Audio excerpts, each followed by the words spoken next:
Hey you guys, it's Mrs. Yeagle and this is chapter 9 of Harry Potter and the Prisoner of Azkaban. This chapter is called Grim Defeat. Professor Dumbledore sent all the Gryffindors back to the Great Hall, where they were joined 10 minutes later by the students from Hufflepuff, Ravenclaw, and Slytherin, who all looked extremely confused.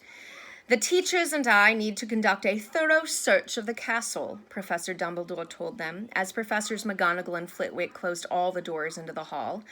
I'm afraid that, for your own safety, you will have to spend the night here. I want the prefects to stand guard over the entrances to the hall, and I am leaving the head boy and head girl in charge. Any disturbance should be reported to me immediately, he added to Percy, who was looking immensely proud and important. Send word with one of the ghosts.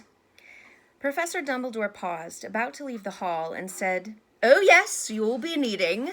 One casual wave of his wand and the long tables flew to the edges of the hall and stood themselves against the walls. Another wave and the floor was covered with hundreds of squashy purple sleeping bags. "Sleep well," said Professor Dumbledore, closing the door behind him. The hall immediately began to buzz excitedly. The Gryffindors were telling the rest of the school what had just happened. "Everyone into their sleeping bags," shouted Percy. "Come on now, no more talking. Lights out in 10 minutes. "Come on," Ron said to Harry and Hermione. They seized 3 sleeping bags and dragged them into a corner. "Do you think Black's still in the castle?" Hermione whispered anxiously. "Dumbledore obviously thinks he might be," said Ron.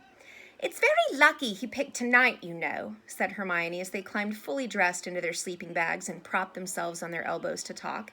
"The one night we weren't in the tower." "I reckon he's lost track of time being on the run," said Ron. "Didn't realize it was Halloween. Otherwise, he'd have come bursting in here." Hermione shuddered. All around them, people were asking one another the same question. How did he get in? "Maybe he knows how to apparate," said a Ravenclaw a few feet away. "Just appear out of thin air, you know." "Disguised himself, probably," said a Hufflepuff 5th year. "He could have flown in," suggested Dean Thomas. "Honestly, am I the only person who's ever bothered to read Hogwarts a history?" said Hermione crossly to Harry and Ron. "Probably," said Ron. "Why?" "Because the castle's protected by more than walls, you know," said Hermione. "There are all sorts of enchantments on it to stop people entering by stealth. You can't just apparate in here, and I'd like to see the disguise that could fool those Dementors. They're guarding every single entrance to the grounds. They'd have seen him fly in, too, and Filch knows all the secret passages. They'll have them covered."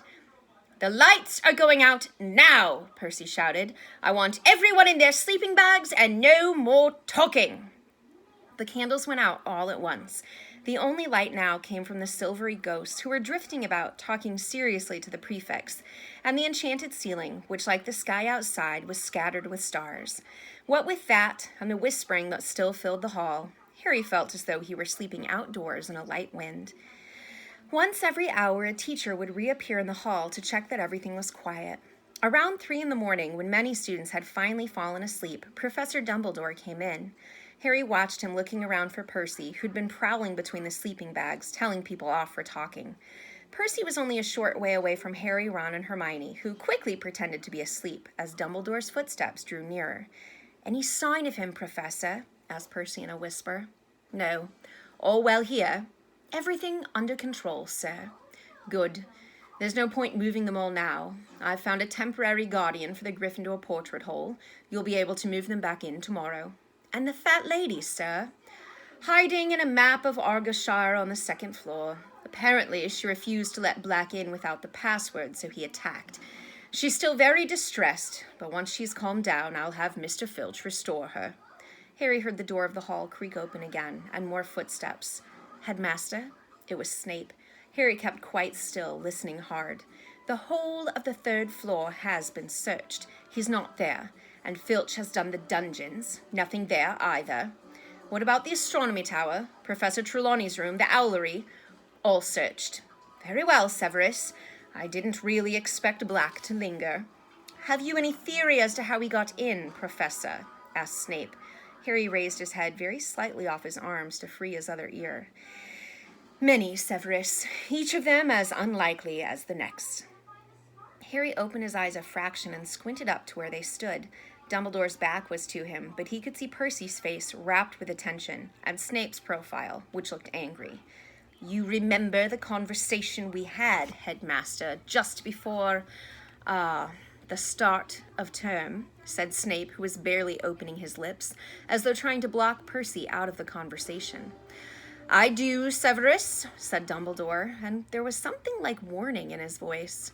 "It seems almost impossible that Black could have entered the school without inside help. I did express my concerns when you appointed—" "I do not believe a single person inside this castle would have helped Black enter it," said Dumbledore, and his tone made it so clear that the subject was closed that Snape didn't reply. "I must go down to the Dementors," said Dumbledore. "I said I would inform them when our search was complete." "Didn't they want to help, sir?" said Percy. "Oh, yes," said Dumbledore coldly. "But I'm afraid no Dementor will cross the threshold of this castle while I am headmaster." Percy looked slightly abashed. Dumbledore left the hall, walking quickly and quietly. Snape stood for a moment, watching the headmaster with an expression of deep resentment on his face. And then he, too, left. Harry glanced sideways at Ron and Hermione. Both of them had their eyes open, too, reflecting the starry ceiling. "What was all that about?" Ron mouthed.